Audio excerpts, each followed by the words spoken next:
Meilleure application. Mais il pourrait y avoir ça, des espèces de justiciers. Non, ça existe, c'est vrai que c'est cher. Ah bon.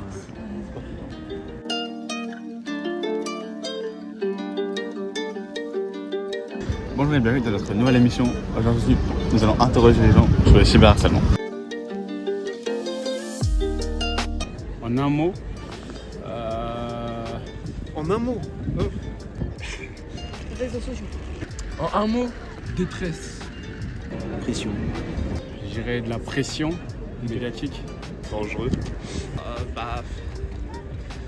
T'as dû harcèlement sur internet.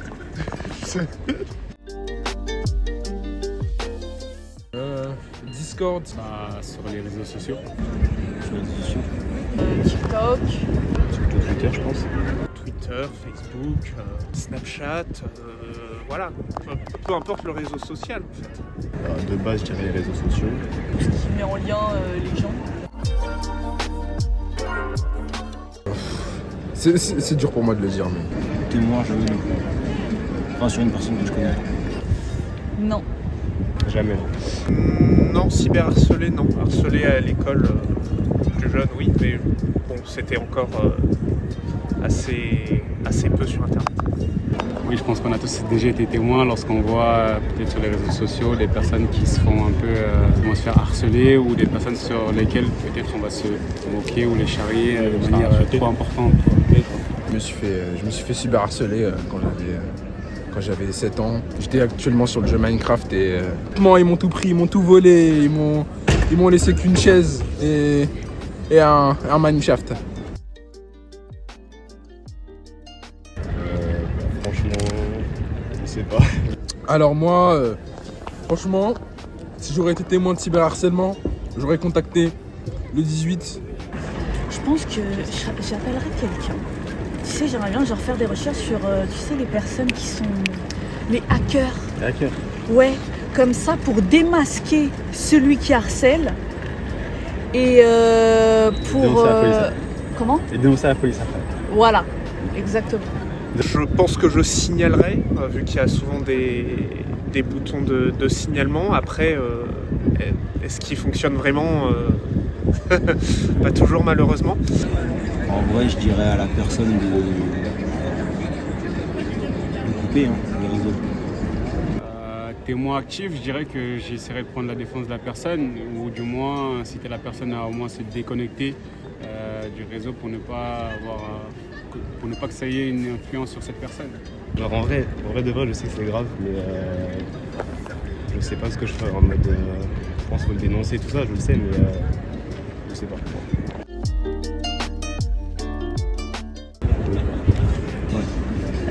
Totalement. Ah, moi je pense que totalement. Moi je pense qu'on devrait quitter les réseaux sociaux. Je pense qu'on devrait définitivement bannir les réseaux sociaux et plus pour qu'il y ait beaucoup plus d'interactions sociales dans la vraie vie. Oui, tout à fait, parce qu'aujourd'hui on se rencontre plus sur les réseaux sociaux que dans la vie réelle. Et donc on est connecté au travers du monde, donc n'importe qui peut créer même des faux profils et ainsi abuser peut-être en termes d'image sur certaines personnes. Le cyberharcèlement se passe pour moi par définition sur les réseaux sociaux.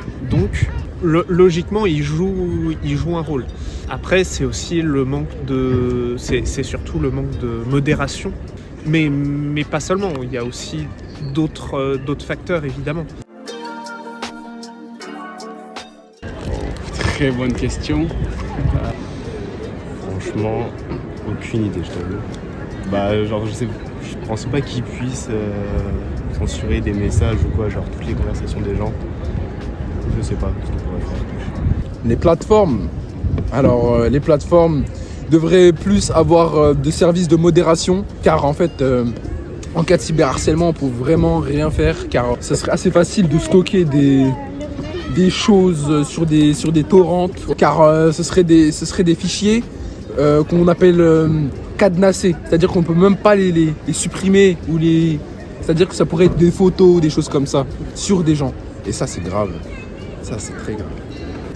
Plus de modération, simplement. Nous apprendre en fait, même à l'école, à parler sur les réseaux sociaux comme si on parlait en vrai. En vrai, on va faire attention à ce qu'on dit parce qu'on sait qu'on peut la blesser la personne. On Avoir sait... du respect pour les gens. Voilà. Le respect, en fait, on a tendance à l'oublier parce qu'on voit un écran. Donc vraiment reconnecter en fait ce qu'on tape sur une machine à en fait ce qu'on dit à quelqu'un. Voilà. Voilà, le lien entre la machine et la personne. Retrouver le lien en fait humain, social. Interdire l'accès aux personnes trop jeunes et plus de restrictions. Enfin, plus de contrôle. Donc rajouter des gens qui modèrent. Ouais, voilà, exactement. Des bots. Après, c'est sûr que c'est pas un métier facile et que c'est difficile d'embaucher dans ce milieu-là. Mais oui, la modération, c'est parfois de la modération automatique peut être utile, mais c'est pas la seule. C'est bien d'avoir des humains aussi. Ouais, c'est quand même nécessaire d'avoir des humains. Ce sera un peu difficile, mais essayer de filtrer certains mots, certaines images qui pourraient porter atteinte à une personne pour pouvoir en fait limiter, le supprimer complètement. Je pense pas qu'il faut le réalisme, je pense pas que c'est possible, mais je pense qu'on peut déjà le limiter par certaines restrictions. Même avec les IA par exemple. Oui. Est-ce que vous pensez que c'est possible de rajouter des gens qui modèrent, des IA qui modèrent certains mots? Oui, c'est possible parce que c'est la technologie, donc aujourd'hui on peut tout créer avec la technologie, donc c'est possible de programmer des codes pour pouvoir détecter, comme je le disais, certains mots ou certaines images afin de pouvoir les restreindre.